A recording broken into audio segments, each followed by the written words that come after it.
Hi guys, today phase 2 of V School forms have been starting. So we luckily got a chance to meet ma'am. My chances to convert V School via phase 2, this and that, we'll talk about all these things. Sure. So first thing first, what is phase 2 all about? So phase 2, like we've put up on the website also, is for students who are going to give the CMAT and also ATMA, which they do have another round in March. And also for people who have given CAT and SAT but did not apply in phase 1. They got late or they calculated their odds differently earlier, so they can also apply in phase 2. Yeah. Okay, so CAT will also can apply for phase 2. Yes, they so, can. But मेरे को ये जो डर है, my student this whether the most of seats are taken from phase 1, that was the merit round, and this is not the merit round. No. Everything is merit round only, and everybody will go through all the criteria, and eventually see the overall admission is based on your overall merit score.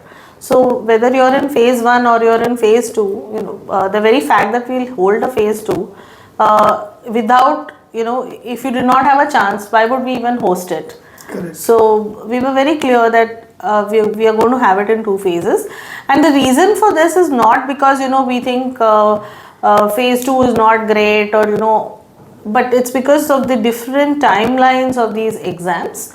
And honestly, it is in the best interest of the student, because your CAT and SAT and also your GMAT and I think ATMA results are also expected on around the 2nd or 3rd of March. So imagine somebody getting their results in December and Jan and having to wait long. So we've tried to do this. Let's see how it goes. Yeah. Correct, superb. Now, ma'am, my second question is, like, I have applied through, I've got CMAT result with me, SAT result with me. Yeah. So, CMAT should be as well, but the exam which I have. So, should I mention the scores which are lower, because I don't want panelists to get a bad impression that I've scored low marks in CAT but good mark in CMAT. Okay. So, one aspect about the Venneker application process is that when you go in for an interview, the application form that you print out, what you see is what the panelist is going to see. They are not going to that PDF which you print. So it does not showcase your CAT, CMAT, whatever score that you may have. And we primarily do this because this interview process or selection process, it has 40% weightage, and that's independent.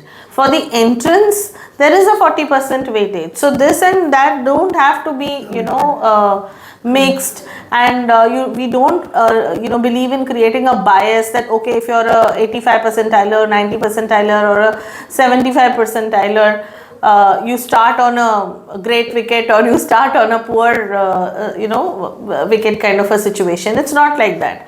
So that a percentile of yours is not communicated to the panelist at any stage. So they are looking at you with a very fresh set of eyes, and they are looking at your application and what you have written inside there. Why do you want to do management and not something else? Or why do you want to take this course? What do you see, how do you see your future in this after having completed this program? That's what they are going to really evaluate you on, and your personality, characteristics and traits, and what you have been doing over the years. So it's nothing to do with your CAT, SAT, whatever scores that you may have got. Right. That's not known to the panelist. Yeah. Great. So, ma'am, now I'm taking further off topic. Is it advisable to tell your score? For example, I got 98 percentile in CAT, CMAT or SAT. Is it advisable to get some extra brownie impression on the panelist? Okay, so it can work both ways. So if you want to showcase that I did really well in this exam and I'm in the top, I'm a 98 percentiler, great. But then hopefully in your interview also, when you're talking and communicating, you're at that 98 percentiler level.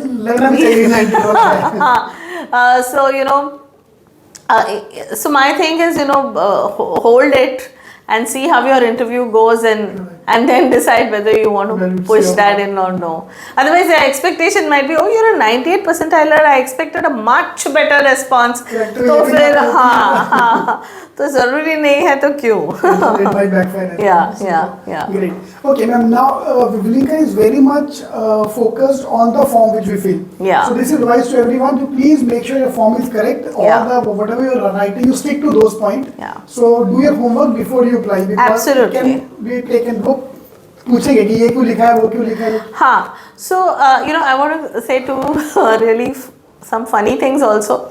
So students mark their program preferences and then later they realize that we have to write a couple of responses to क्यों ये program करना है, and then they're like can I cut down my programs because इतना कौन लिखेगा. So point is that if you don't know why you're applying to that program and just for the heck of it, then obviously whether you write an essay or you don't write an essay, you will come out badly in the interview. So better So, to 3-4 points. in fact, it's better कि essay में ये questions पूछे गए हैं उस पे सोच लो, because it's almost like preparing for the interview. They are going to ask you why this, why that. You've already given it a thought. So in fact, it will be really very good for students. And there are some others who come to the process. They listen to the presentation. At the beginning of the day, we always give a little bit of input about Wellinger. Just to, you can also say warm up kind of thing for the students. And there are times when students come and then say, can I now add this particular program? And my point is, why are you waiting for that day? We don't allow people to add anything on the day of the interview. So just take a breather before you hit that submit button. And there are so many videos that maybe Ravneet and so many others have made. Why don't you take a look at it and see whether there's a program fit and add to it. Don't wait for that last minute. It doesn't look good either because your answers will be half-baked. You would not have thought, and when you're sitting in that interview chair, तुम्हारे mind में वही चल रहा होगा कि ये मैंने सोच समझ के नहीं डाला था. I haven't really given my best. So it will affect your overall performance. Great. So, ma'am, suppose I filled 5 choices. Sure. I have to fill 5 essays for each of them. Yeah. Will the panelists take each of them, or they just pick up one out of them and then go through them? It's one consolidated application form. So they will browse through all your responses. Yeah. So I can't copy paste same answer. What is that? CGPT. Am I right? Yeah. So, no. So it doesn't make, even if you use CGPT, I think the panelist is also smart enough, even if he doesn't or she doesn't use CGPT, because जो सामने दिख रहा है और जो लिखा हुआ है, if they are not speaking the same lingo and they are not, somebody, they're singing a completely different tune, it's going to work against you. So CGPT, no CGPT, doesn't matter. What you do on that day matters. Correct. And now the game is completely open. This is what I've seen. Yes. I've interviewed various students. So anyone from 80 percentile to 98 percentile have an equal chance to convert. Yes, So I how would you think perform so. in the interview, your extracurriculars? Very much. Makes a huge difference.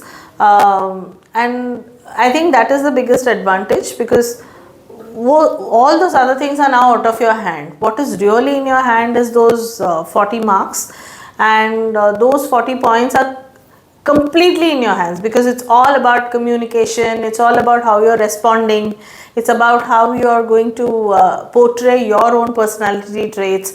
So it's simply all about you. It can't be a better win situation than this. Correct. Great, man. Thank you very much. Thank you, Ravneet, and all the best to everybody. So now the forms are open. In case you want to apply for phase 2, this is the right time you can apply. Thank you.